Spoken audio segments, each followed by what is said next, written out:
مسائل جن کا ہم کو چیلنج ہے، ایک تو یہ کہ نوجوان نسل میں آپ دیکھ رہے ہیں، خاص طور پر مسلم معاشرے کی اگر ہم بات کریں تو جہیز کے نام پر جس طریقے سے ظلم و ستم ہو رہا ہے، ایک تو اس کے تعلق سے ایک اویئرنیس، ایک شعور بیداری اس پریس کانفرنس کے ذریعے سے ہم نوجوانوں کو، لڑکے اور لڑکیوں کو اور ان کے سرپرستوں کو پیغام دینا چاہتے ہیں کہ بھئی جہیز ایک معاشرے کے لیے ایک ناسور ہے، نمبر ایک پوائنٹ ہے، اس کی تفصیل میں آگے دوں گا۔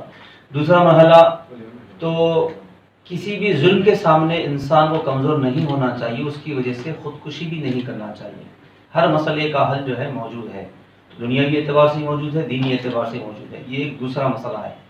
تیسری بات یہ ہے کہ آپ دیکھ رہے ہیں میڈیا میں خاص طور پر ابھی ہمارے مسلم معاشرے کے اندر ایک بہت زیادہ بے چینی تشویش کا ماحول ہے، وہ کس سلسلے میں قرآن مجید پر جس طریقے سے انگلیاں اٹھائی جا رہی ہے، انگشت نمائی کی جا رہی ہے۔ ایک کسی سرفرے کی جانب سے ایک اعلان کیا گیا، میں نام لے کر اہمیت بڑھانا نہیں چاہتا ہوں، کہ قرآن مجید میں 26 آیتیں ایسی ہیں جن کو قرآن مجید سے نکال دینا چاہیے۔ تو یہاں پر ہم اپنے اس غم و غصے کا بھی اظہار کر رہے ہیں، اور پھر اپنی نئی نسل کو ہم یہ پیغام دینا چاہتے ہیں کہ صرف جذبات میں کوئی گفتگو کر لینا یہ اس کا جواب نہیں ہے، اس کے مقابل میں حقیقی وابستگی قرآن مجید سے اختیار کرنے کی ضرورت ہے۔ قرآن مجید کو پڑھنا چاہیے، سیکھنا چاہیے۔ قرآن مجید کا نزول کا مقصد کیا ہے؟ قرآن کے نازل ہونے کا۔ اگر قرآن مجید کی تعلیمات کا خلاصہ دیکھیں گے، وہ تدبر ہے، غور و فکر ہے، جا بجا قرآن مجید غور و فکر کی دعوت دیتا ہے۔ آج جس طریقے سے ہمارے معاشرے میں بے چینی ہے، تو یہ بے چینی کی وجہ ایک سبب، مختلف اسباب میں یہ بھی ایک سبب ہے کہ ہمارا تعلق قرآن مجید سے نہیں ہے۔ مسلم معاشرے نوجوانوں کی بات کر رہا ہوں، تو قرآن مجید ایسا ہے کہ اس کو پڑھا جائے، اس کو سنا جائے، اس کو سمجھا جائے، اس میں غور و فکر کی جائے۔ تو جواب اگر کسی کو بھی دینا ہے تو بہترین جواب کیا ہے کہ ہم واقعی قرآن مجید کو پڑھنے والے بنیں، سننے والے بنیں، سمجھنے والے بنیں، اور جن جن پہلوؤں کی طرف قرآن دعوت غور و فکر دے رہا ہے اس میں غور و فکر کریں۔ دیکھیے، دعوت غور و فکر ایسی اہم ترین چیز ہے، اللہ تبارک و تعالیٰ جو ہے نا اس کو اتنا پسند فرماتے ہیں کہ اگر ایک غیر مسلم بھی قرآن کی تعلیمات میں اگر غور و فکر کرتا ہے تو اللہ تبارک و تعالیٰ اس کے غور و فکر کی اس ادا کو اتنا پسند فرماتے ہیں کہ ایمان اس کے دل میں داخل فرما دیتے ہیں۔ تو یہ ایک جس کے پاس ایمان نہیں ہے اس کے پر اتنا فیض ہوتا ہے اللہ کا، تو پھر اگر ایمان کے بعد اگر اس کی تعلیمات پر غور و فکر کر کے عمل کریں گے تو انشاءاللہ دنیاوی اعتبار سے بھی دینی اعتبار سے بھی سارے مسائل کا ہے۔ میں اصل مدعے کی طرف جو آتا ہوں، جو اصل پیغام جو آپ کو دینا چاہتا ہوں، یہ ایک جہیز کا موضوع، جہیز اور خودکشی کے بارے میں۔ دیکھیے، جہیز کی لعنت سے معاشرے کو محفوظ رکھنا آج سب سے اہم ترین ذمہ داری ہے۔ یہ ہمارے معاشرے کے ہر فرد کی ذمہ داری ہے، چاہے وہ نوجوان ہو، بزرگ ہو، مرد ہو، خواتین ہو، اس لیے کہ جہیز معاشرے کے لیے ایک ناسور بن چکا ہے، اور پھر اس کی وجہ سے جو ہے کئی خودکشی کے جو ہے معاملات کی واقعات بھی رونما ہو رہے ہیں۔ تو علماء انتظامیہ آرگنائزیشن کے ذمہ داران جو ہے، کل چونکہ جمعہ کا دن ہے تو ہم کل جو ہے اپنی آرگنائزیشن کی جانب سے ہندوستان کی مختلف ریاستوں، مختلف اضلاع میں بے شمار مساجد میں ہم اس موضوع پر منبر رسول سے، مساجد سے اس کی سمجھیے ذہن سازی کے اعتبار سے ایک وقت میں مختلف ریاستوں میں انشاءاللہ جمعے کے موقع پر خطابات کا اہتمام ہونے والا ہے۔ سب سے اہم ترین مقصد، صرف پریس کانفرنس ہم یہاں کر رہے ہیں، چلے جا رہے ہیں، ایسی بات نہیں ہے۔ کل بڑی سمجھیے آپ کافی ذمہ داری کے ساتھ پورے منظم طریقے سے، منصوبہ بند طریقے سے ہم لوگ جو ہے مساجد سے یہ پیغام دینے والے ہیں کہ معاشرے کو جہیز سے، اس کی لعنت سے، یعنی اس کے نام پر جو ظلم ہوتا ہے، ہم اس کی بات کر رہے ہیں۔ جو جہیز کے نام پر ظلم ہوتا ہے، جوڑے گھوڑے کے نام پر جو جس طریقے سے بیجا مطالبات ہوتے ہیں، اس کے حوالے صحیح اسلامی تعلیمات عوام الناس میں پیش کیے جائیں گے۔ جہیز کے مطالبے کی وجہ سے لاکھوں زندگیاں خراب ہو رہی ہیں۔ کیا ہے بھائی، اس پر ہمارے مسلم معاشرے کو غور و فکر کرنے کی ضرورت ہے۔ کیوں؟ اور لوگوں کو چاہیے، سرپرستوں کو چاہیے کہ جو ہے یہ غیر ضروری کے جو بیجا مطالبات ہو رہے ہیں، کوئی جوڑے گھوڑے کا مطالبہ کر رہا ہے، غیر ضروری کے مطالبات کیے جاتے ہیں، اس کی وجہ سے کئی مسلم لڑکیاں جو ہے بن بیاہی گھروں میں بیٹھی ہوئی ہے۔ یہ مسلم معاشرے کے ذمہ داروں کو چاہیے کہ بس پر غور و فکر کریں. بطور خاص ہم اس پریس کانفرنس کے ذریعے سے مسلم معاشرے کی خواتین سے، ہماری ان ماں اور بہنوں سے بھی ہم ادباً درخواست کرتے ہیں کہ وہ ان کی ذمہ داری ہے کہ وہ بھی اپنا کردار نبھائے معاشرے کی اصلاح کے اندر. کہ وہ ایک ماں اگر اپنے بچے کو ایک اچھا ذہن دیں یا اچھی تربیت کریں تو یقیناً وہ ماں اس کے حق میں ایک بہترین ایک مثالی ماں ثابت ہو سکتی ہے. تو آج لوگ بول رہے ہیں کہ ایک مثالی شادی کیا جائے، مثالی شادی کا ایک اہتمام کیا جائے. وہ کیسے ہو سکتا ہے؟ ایک ماں اس کے اندر یہ چیز پیدا کر سکتی ہے، ایک بہن جو ہے اس پر کام کر سکتی ہے، ایک والد جو ہے نا اس کے اوپر جو ہے نا عملی طور پر جو ہے بچوں کی ذہن سازی کر سکتے ہیں. تو یہ وہ سارے پہلو ہیں جس پر جو ہے ہمارے مسلم معاشرے کو غور کرنے کی ضرورت ہے. اسی طریقے سے یہ جہیز کے ساتھ جو وابستہ ایک دوسرا موضوع ہے وہ ہے خودکشی. اس کی وجہ سے بھی آپ دیکھ رہے ہیں کہ خودکشی کے واقعات ہوتے ہیں. مطلب یہ صرف اسی وجہ سے نہیں ہے، یہ بھی ایک اسباب میں سے، یہ بھی ایک سبب ہے. تو یہاں پر ہم ان حضرات کو کہ جن پر ظلم و ستم ہو رہا ہے، ہم کہتے ہیں کہ ظلم کے خلاف آپ گردن مت جھکائیے، آپ ظلم کے خلاف آواز بلند کریے.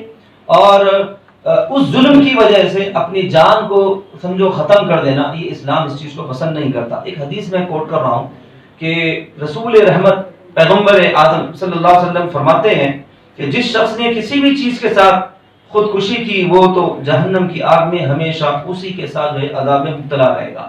تو یہ خودکشی ایک سنگین جرم ہے. یقیناً حالات ایسے بنا دیے جا رہے ہیں کہ لوگ جو ہے نا یہ قدم اٹھانے سے بھی پیچھے نہیں ہٹ رہے ہیں. تو یہ جو ماحول بنایا جا رہا ہے یقیناً یہ سارے مسلم معاشرے کے لیے ایک افسوس کا مقام ہے اور غور و فکر کا مقام ہے. اس لیے ہم آپ حضرات کے تبسط سے، سارے میڈیا حضرات کے، تمام صحافی برادران کے تبسط سے ہم یہ اپیل کرتے ہیں سارے مسلم معاشرے کے ذمہ داروں کو، نوجوانوں کو، کہ وہ اپنی زندگیوں میں ایک بیداری کا ثبوت دیں اور ایک ذمہ دار شہری بن کر بتائیں اور ایک واقعی ذمہ دار ایمان والا بن کر جو ہے اپنے آپ کو پیش کریں. یہ ایک مختصر سے ہمارے ریاستوں کے مساجد میں جہیز کی لعنت کے حوالے سے، خودکشی ایک سنگین جرم ہے، اس حوالے سے بڑے پیمانے پر ذہن سازی کا کام انجام دینے جا رہے ہیں. ابھی ہمارے درمیان میں فطری دین ہے اور یہ اس کے بغیر آج کسی کو نجات نہیں ہے. اور یہ ایسا فطری دین ہے، معقول دین ہے، اس میں ایسی ریزننگ ہے کہ جو سنجیدگی سے جائزہ لے گا، پڑھے گا، تو سوائے اس کو ماننے کی اور کوئی دوسری بات نہیں ہوگی. اور اسی وجہ سے یہ دین دن بدن بڑھتا چلا جا رہا ہے. لوگ اس کے دائرے میں شامل ہوتے چلے جا رہے ہیں. جو سمجھدار لوگ ہیں، جو نارمل مزاج رکھ کے، دل رکھ کے، دماغ رکھ کے اس کا مطالعہ کرے گا، وہ ضرور اسلام میں داخل ہوگا، یا پھر اسلام کے بارے میں اس کی سوچ ریزننگ پر مبنی ہوگی، وہ سوچ سمجھ کے بات کرے گا. اسی وجہ سے آپ دیکھتے ہیں کہ سابق میں بہت سارے اورینٹلسٹ جو گزرے ہیں دنیا میں، انہوں نے بہت ساروں نے اس کی تعریف کی ہے. جیسے برنارد شاہ ہے، اس نے تو کہا کہ انہوں نے تو قرآن مجید کو کتاب امن قرار دیا اور یہ کہا کہ یہ دنیا میں امن لانے کے لیے یہ کتاب کافی ہے. سروجنی نائیڈو، انہوں نے بھی اس کی تعریف کی. اور ونوبا بھاوے جی، انہوں نے تو روح القرآن کے نام سے، دا اسپرٹ آف ہولی قرآن کے نام سے کتابچہ لکھا، جس میں قرآن مجید کے حقائق، اس کی امن پسندی، اس کے اصول ضابطے، اس کی تعریف کی ہے. تو جتنے پڑھے لکھے سمجھدار لوگ ہیں، انہوں نے ہر دور میں اس کو سراہا، اس کے جو تعلیمات ہیں ان کی تعریف کی ہے. اور گاندھی جی نے تو ایک مرتبہ یہ تک کہا کہ میں کو آزادی مل جائے تو شیخین کے طریقے یعنی حضرت ابو بکر اور حضرت عمر رضی اللہ تعالیٰ عنہ کے طریقے پر حکومت چلائی جائے گی. اتنی تک جو ہے ہمارے ملک کے سیاسی قائدین نے، پڑھے لکھے لوگوں نے اس کی تعریف کی ہے. اب جو ہے اب میں مسلم ہوں تو میرے پاس کیا آپ کو ہتھیار ہے، میرے پاس کیا بم ہے، آپ کیسا بول رہے ہیں یہ مسلم ٹیررسٹ ہے. میں نے کہا آپ سے میری ایک ہی گزارش ہے، آپ ہولی قرآن کا ٹرانسلیشن ہر زبان میں موجود ہے، اور اگر نہیں ہے تو آپ کو جس زبان میں چاہیے میں آپ کو بھیجنے تیار ہوں. آپ اس کو لیجئے، سکون سے پڑھیے، اور اس کے بعد مجھے بتائیے آپ کو کہ اس میں کیا غلط لکھا ہے. جو سکون و اطمینان سے نارمل ہارٹ سے، دماغ سے اس کو پڑھے گا ضرور اس کو مان لے گا.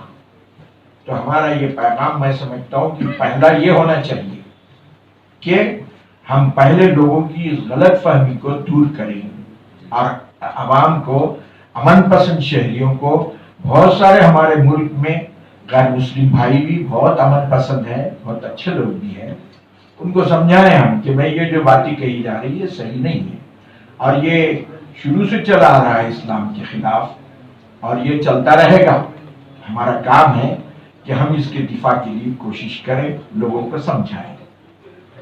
اب سپریم قانونی بحث ہے، سپریم کورٹ، حالانکہ ہم ایک عام شہری اور ایک عام ہونے کے اعتبار سے ہم یہ کہہ سکتے ہیں کہ ہمارے دستور میں، دستور ہند میں یہ مان لیا گیا ہے کہ مذہبی کتابیں ان کو چیلنج نہیں کیا جا سکتا، کسی کے مذہب کو چھیڑا نہیں جا سکتا، ہر ایک کو اپنے مذہب کو ماننے اور اس کو فالو کرنے کا حق دستور دیتا ہے. تو میں سمجھتا ہوں کہ اس قسم کی درخواست دینا خود دستور کے خلاف. اس عدالت میں ایک صاحب نے ایسی داخل کیا تھا تو کلکتہ کی عدالت نے اس کی پٹیشن کو، اس کی درخواست کو رد کر دیا تھا، یہ کہتے ہوئے کہ یہ مذہبی کتاب کے بارے میں ہے. اب دستور ہمارا ہر ایک کو یہ حق دیتا ہے کہ وہ اپنی مذہبی کتاب پر ایمان لائے. اللہ تعالیٰ نے آپ کو اجازت دیا، اور صاف کہہ دیا گیا کہ ان لوگوں کو جو اپنے گھر سے نکالے گئے اور ان کو پر ظلموا بأنہم ظلموا، کہ وہ مظلوم ہے عرصے سے، ان کو اب اجازت دی جاتی ہے کہ وہ اپنے دفاع کے لیے ہتھیار ہاتھ میں لیں، دفاع کریں، لوگوں کو دفاع کریں، اپنی جانب سے ہٹائیں. جہاد کی جو اجازت دی گئی یہ پہلی آیت ہے. تو اب اندازہ لگائیے کہ اس میں کہاں ظلم ہے، اس میں کہاں زیادتی، اس میں کہاں جو ہے ٹیررزم ہے، کہاں شدت ہے. اور اسی طرح جو آیتیں بیان کی جا رہی ہے وہ 26 آیتیں، ان میں سے 10 آیتیں تو جہاد کے بارے میں ہیں. جہاد کا اگر آپ مطالعہ کریں، یہ وقت نہیں ہے کہ پوری تفصیل بتائی جائے، تو جہاد کسی پر ظلم اور زیادتی نہیں ہے، بلکہ یہ اپنے اوپر جو مظلومیت، ظلم ہو رہا ہے اس کو دفع کرنے کا معاملہ ہے. اور سب سے پہلے جہاد تو یہ کہا گیا ہے کہ بڑا جہاد اپنے نفس سے جہاد کرنا ہے، اور یہ جو تلوار کا جہاد ہے اس کو چھوٹا جہاد کہا گیا ہے. اور جہاد کہتے ہیں اعلیٰ اخلاق اختیار کرنا، علمی جہاد ہے، تعلیمی جہاد ہے، دینی جہاد ہے، ہر قسم کی جہاد. ایک شعبہ اس کا یہ بھی ہے کہ کوئی لوگ اس کو ملیامیٹ کرنا چاہ رہے ہیں، اس کو ختم کرنا چاہ رہے ہیں، تو ایسی صورت میں پھر ان مسلمانوں کو دفاع کا حق دیا گیا. اور ایسی 10 آیتیں، 12 آیتیں قرآن مجید میں جہاد کے متعلق موجود ہیں. ہو رہے تھے تو پولیس جو ہے جامع نظامیہ آئی اور اس نے جو ہے ایک آیت مفتی صاحب کو بتائی کہ دیکھیے اقتلوا المشرکین حیث وجدتموہم، یہ اسلام کی یہ قرآن میں آیت ہے، یہ جس کے معنی ہے قتل کرو مشرکین کو جہاں پاؤ. تو پولیس کا استدلال اس سے یہ ہوا کہ یہ ایسی دہشت گردی ہے قرآن مجید میں کہ مشرکون کے جہاں ملے قتل کرو. تو ہمارے اس وقت کے جو مفتی تھے انہوں نے کہا کہ دیکھیے اسلام کا ایک قانون امن ہے اور ایک قانون جہاد ہے. لڑائی حرب، لڑائی کا ایک قانون الگ ہے، امن کا قانون ایک الگ ہے. جہاں جنگ کی بات ہو رہی ہے، جہاں مسلمانوں کے خلاف جنگ چھیڑ دی جاتی ہے اور ان کو ختم کرنے کی جہاں بات ہوتی ہے تو پھر اس جگہ کا یہ قانون ہے. اور کوئی بھی ملک ہے، چنانچہ آپ وید اٹھا کے دیکھ لیجئے، کیا وید میں دشمنوں کے بارے میں ان کو جلاؤ، ان کو ختم کرو، اس کو لڑو نہیں ہے؟ کیا بائبل میں مخالفین کو سزا کی بات نہیں کہی گئی ہے؟ اور وید تو بھرا ہوا ان چیزوں سے.